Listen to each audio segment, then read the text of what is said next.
राधे राधे। स्वागत है आप सबका आपके अपने चैनल निष्ठा भक्ति भाव पर। कामदा एकादशी की आप सभी को हार्दिक शुभकामनाएं। हिंदू नववर्ष का प्रारंभ जो है चैत्र माह के शुक्ल पक्ष की प्रतिपदा तिथि यानी 9 अप्रैल से हो चुका है। वहीं हिंदू नववर्ष की पहली एकादशी चैत्र शुक्ल एकादशी तिथि को है, जो कि आज के दिन है। आज के दिन एकादशी व्रत रखकर भगवान श्री हरि विष्णु की पूजा की जाती है। इस एकादशी को कामदा एकादशी के नाम से जानते हैं। कामदा एकादशी का व्रत करने से व्यक्ति के कार्य सफल होते हैं, सभी प्रकार के पाप नष्ट हो जाते हैं। श्री हरि की कृपा से राक्षस योनि से मुक्ति भी मिल जाती है। इसी कारण इस एकादशी को सफला एकादशी भी कहा जाता है। आज के वीडियो में हम जानेंगे एकादशी व्रत की कथा, साथ ही साथ एकादशी का शुभ मुहूर्त, पारण का समय और पारण किस प्रकार से किया जाए वो भी हम इस वीडियो में जानेंगे। उससे पहले यदि आज का वीडियो आपको पसंद आता है तो लाइक और शेयर करिएगा, और अगर आप हमारे चैनल पर नए हैं और ऐसे वीडियोस देखना पसंद करते हैं तो चैनल को सब्सक्राइब भी करिएगा। तो चलिए आज का वीडियो शुरू करते हैं। तो जैसा कि हम सब जानते हैं, इस साल चैत्र माह के शुक्ल पक्ष की जो एकादशी है वो आज के दिन 19 अप्रैल को है। वैसे तो इसकी शुरुआत कल के दिन 18 अप्रैल के दिन गुरुवार शाम को 5:31 से हो चुकी है, और इसकी जो समाप्ति है वो आज के दिन 19 अप्रैल शुक्रवार को रात 8:04 पर होगी। क्योंकि हम ये जो भी त्योहार होते हैं इन्हें उदया तिथि के अनुसार मनाते हैं, मतलब सूर्योदय के साथ में जो तिथि लागू होती है हम उसी हिसाब से त्योहार को मनाते हैं। तो उदया तिथि की मान्यता के अनुसार ही इस साल जो कामदा एकादशी है वो कल 18 अप्रैल को नहीं थी, बल्कि आज 19 अप्रैल को मानी जाएगी, क्योंकि सूर्योदय के साथ में यह एकादशी की तिथि आज के दिन व्याप्त हो रही है। तो जो इसका व्रत है वो आज के दिन ही रखा जाएगा। तो चलिए अब जान लेते हैं कि कामदा एकादशी का जो शुभ मुहूर्त है वो किस समय रहेगा। तो एकादशी के दिन का ब्रह्म मुहूर्त प्रातःकाल 4:23 से प्रातःकाल 5:07 तक का रहेगा। वहीं अभिजीत मुहूर्त की यदि बात करें जो सुबह 11:54 से दोपहर 12:46 तक का रहेगा। कामदा एकादशी के दिन आप सुबह में सूर्योदय से लेकर 10:57 के बीच कभी भी भगवान विष्णु की पूजा कर सकते हैं, क्योंकि उस समय रवि योग होगा जो पूजा पाठ के लिए अच्छा होता है। साथ ही साथ आज के दिन 3 शुभ योग भी बन रहे हैं, जिसके बारे में मैं आपको थोड़ी सी जानकारी दे देती हूँ। तो कामदा एकादशी के दिन 3 तरह के शुभ योग बन रहे हैं। सबसे पहला तो आज के दिन रवि योग होगा, जो कि सुबह 5:51 से सुबह 10:57 तक का रहेगा। वहीं वृद्धि योग प्रातःकाल से लेकर देर रात 1:45 तक रहेगा। इसके बाद में ध्रुव योग रहेगा। ये तीनों ही योग कार्यों के लिए शुभ है। कामदा एकादशी वाले दिन मघा नक्षत्र प्रातःकाल से लेकर सुबह 10:57 तक रहेगा। उसके बाद से पूर्व फाल्गुनी नक्षत्र लग जाएगा।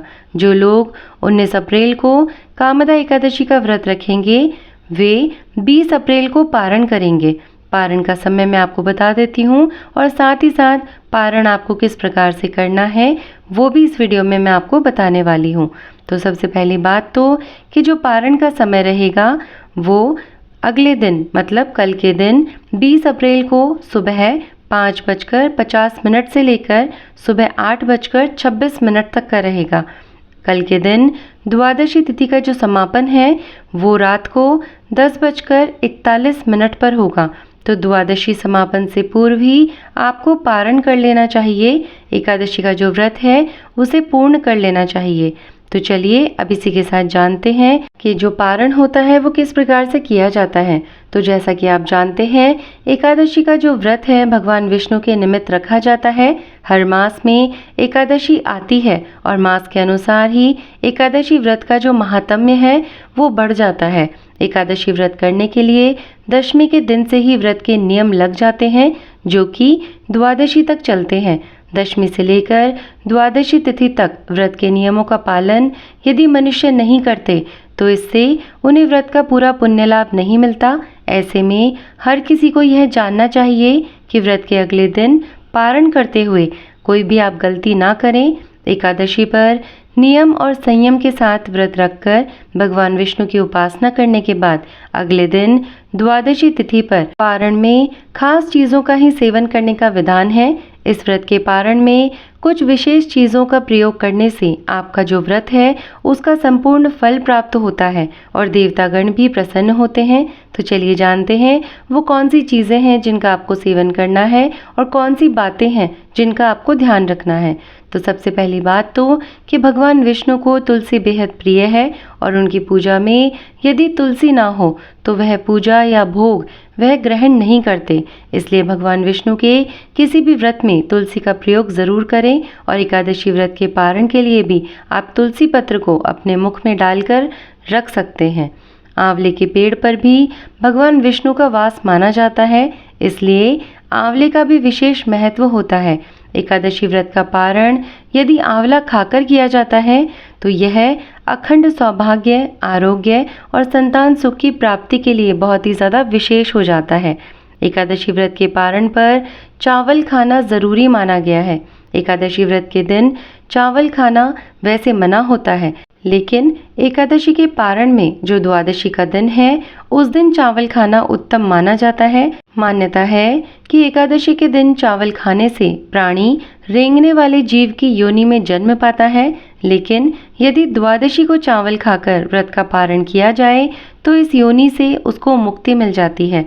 सेम को कफ और पित्त नाशक माना गया है और व्रत पारण के लिहाज से भी यह उत्तम माना गया है। ऐसे में जो सेम है वह धार्मिक और स्वास्थ्य के हिसाब से बेहतर पारण भोज्य माना गया है। व्रत के पारण में जो भी भोजन पकाया जाता है उसमें घी का प्रयोग करना चाहिए। गाय के शुद्ध घी से ही व्रत के पारण का भोजन बनाना चाहिए। घी को सबसे शुद्ध पदार्थ माना गया है और ये सेहत के लिए भी अच्छा होता है। यदि फिर भी आप घी में भोजन नहीं बनाना चाहते हैं तो आप रिफाइंड तेल या फिर सरसों या मूंगफली का तेल या फिर तिल का तेल आप काम में ले सकते हैं। ये भी व्रत के पारण में खाए जाने वाले तेल हैं, तो ये आपको नुकसान नहीं पहुंचाते। फिर भी जहाँ तक कोशिश हो आप घी का ही उपयोग करें। पारण करते समय कुछ चीज़ों का प्रयोग भोजन में भूलकर भी नहीं करना चाहिए, जैसे कि मूली, बैंगन, साग, मसूर की दाल, लहसुन, प्याज आदि का पारण में प्रयोग निषेध माना गया है। बैंगन पित्त दोष को बढ़ाता है और उत्तेजनावर्धक होता है, वहीं मसूर की दाल को अशुद्ध माना गया है। मूली की तासीर ठंडी होती है, इसलिए यह व्रत के ठीक बाद सेहत के लिए सही नहीं होती। लहसुन प्याज तामसिक भोजन होते हैं, इसलिए इनका प्रयोग भी वर्जित होता है। माना जाता है कि इसे खाने से उत्तेजना, क्रोध, हिंसा और अशांति की भावना आती है। तो यह तो थी पारण से जुड़ी हुई सभी जानकारियाँ। उम्मीद करती हूँ कि आपको ये जानकारी समझ आई होगी। तो चलिए साथ ही साथ हम सुन लेते हैं एकादशी व्रत की कथा। पौराणिक कथा के अनुसार एक बार की बात है, धर्मराज युधिष्ठिर श्री कृष्ण से कहते हैं कि हे भगवान, मैं आपको कोटि कोटि नमस्कार करता हूँ। अब आप कृपया करके चैत्र शुक्ल एकादशी का महात्म्य कहिए। श्री कृष्ण कहने लगे कि हे धर्मराज, यही प्रश्न एक समय राजा दिलीप ने गुरु वशिष्ठ जी से किया था और जो समाधान उन्होंने किया वो सब मैं तुमसे कहता हूँ। प्राचीन काल में भोगीपुर नामक एक नगर था। वहाँ पर अनेक ऐश्वर्यों से युक्त पुंडरीक नाम का एक राजा राज्य करता था। भोगीपुर नगर में अनेक अप्सराएं, किन्नर तथा गंधर्व वास करते थे। उनमें से एक जगह ललिता और ललित नाम के दो स्त्री पुरुष अत्यंत वैभवशाली घर में निवास करते थे। उन दोनों में अत्यंत स्नेह था, यहाँ तक कि अलग अलग हो जाने पर दोनों व्याकुल हो जाते थे। एक समय पुंडरीक की सभा में अन्य गंधर्वों सहित ललित भी गान कर रहा था। गाते गाते उसको अपनी प्रिय ललिता का ध्यान आ गया और उसका स्वर भंग होने के कारण गाने का स्वरूप बिगड़ गया। ललित के मन के भाव जानकर कारकोट नामक नाग ने पद भंग होने का कारण राजा से कह दिया। तब पुंडरीक ने क्रोधपूर्वक कहा कि तू मेरे सामने गाता हुआ अपनी स्त्री का स्मरण कर रहा है, अतः तू कच्चा मांस और मनुष्यों को खाने वाला राक्षस बनकर अपने किए कर्म का फल भोगेगा। पुंडरीक के शाप से ललित उसी क्षण महाकाय विशाल राक्षस हो गया। उसका मुख अत्यंत भयंकर, नेत्र सूर्य चंद्रमा की तरह प्रदीप्त तथा मुख से अग्नि निकलने लगी। उसकी नाक पर्वत की कंदरा के समान विशाल हो गई और गर्दन पर्वत के समान लगने लगी। सिर के बाल पर्वतों पर खड़े वृक्षों के समान लगने लगे तथा भुजाएं अत्यंत लंबी हो गई। कुल मिलाकर उसका शरीर 8 योजन के विस्तार में हो गया। इस प्रकार राक्षस होकर वह अनेक प्रकार के दुख भोगने लगा। जब उसकी प्रियतमा ललिता को यह वृतांत मालूम हुआ तो उसे अत्यंत खेद हुआ और वह अपने पति के उद्धार का यत्न सोचने लगी। वह राक्षस अनेक प्रकार के घोर दुख सहता हुआ घने वनों में रहने लगा। उसकी स्त्री उसके पीछे पीछे जाती और विलाप करती रहती। एक बार ललिता अपने पति के पीछे घूमती घूमती विंध्याचल पर्वत पर पहुंच गई, जहां पर श्रृंगी ऋषि का आश्रम था। ललिता शीघ्र ही श्रृंगी ऋषि के आश्रम में गई और वहां जाकर विनीत भाव से प्रार्थना करने लगी। उसे देखकर श्रृंगी ऋषि बोले कि हे सुभगे, तुम कौन हो और यहाँ किस लिए आई हो? ललिता बोली कि हे मुने, मेरा नाम ललिता है। मेरा पति राजा पुंडरीक के शाप से विशालकाय राक्षस हो गया है। इसका मुझको महान दुख है। उनके उद्धार का कोई उपाय बतलाइए। श्रृंगी ऋषि बोले, हे गंधर्व कन्या, अब चैत्र शुक्ल एकादशी आने वाली है, जिसका नाम कामदा एकादशी है। इसका व्रत करने से मनुष्य के सब कार्य सिद्ध होते हैं। यदि तू कामदा एकादशी का व्रत कर उसके पुण्य का फल अपने पति को दे तो वह शीघ्र ही राक्षस योनि से मुक्त हो जाएगा और राजा का शाप भी अवश्यमेव शांत हो जाएगा। मुनि के ऐसे वचन सुनकर ललिता ने चैत्र शुक्ल एकादशी आने पर उसका व्रत किया और द्वादशी को ब्राह्मणों के सामने अपने व्रत का फल अपने पति को देती हुई भगवान से इस प्रकार प्रार्थना करने लगी, हे प्रभु, मैंने जो यह व्रत किया है इसका फल मेरे पतिदेव को प्राप्त हो जाए, जिससे वह राक्षस योनि से मुक्त हो जाए। एकादशी का फल देते ही उसका पति राक्षस योनि से मुक्त होकर अपने पुराने स्वरूप को प्राप्त हुआ।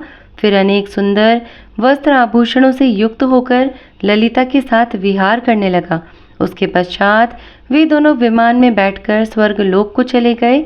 वशिष्ठ मुनि कहने लगे कि हे राजन, इस व्रत को विधि पूर्वक करने से समस्त पाप नाश हो जाते हैं तथा राक्षस आदि की योनि भी छूट जाती है। संसार में इसके बराबर कोई और दूसरा व्रत नहीं है।